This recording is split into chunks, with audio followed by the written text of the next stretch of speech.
summer at my aunt's and uncle's house in Michigan. Ooh. It was a massive house that looked more like a castle, especially from the back. I didn't know anything about the house's history, but it gave me an uneasy feeling every time I walked in. The study was filled with secret storage places that were too big, and there were two big tunnels under the house that you could only get to from the secret closets in the basement. As you entered, what? Okay, keep going. Okay, as you entered the tunnels, you were greeted by an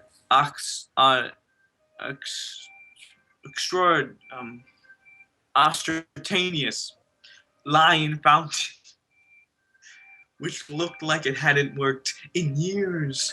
One tunnel led outside to the stable, while the other led out to the grounds. Every time I entered the house, I felt like a weight had been put on my chest. I really looked forward to seeing my cousins, but absolutely hated that we had to spend our time in that house. The only rooms where I felt at ease were the family room, in which I found many years later was a new addition. The playroom was in the basement, and all the other kids used to play down there. While I often sat and I cried on the stairs, the basement gave me the worst feeling at all of all. One summer, how long is this story? Okay, it's not that long. One summer, my grandparents were also staying at the house. I woke up pretty early and followed the cat down to the main floor. He started walking back towards the basement and darted in the other direction instead.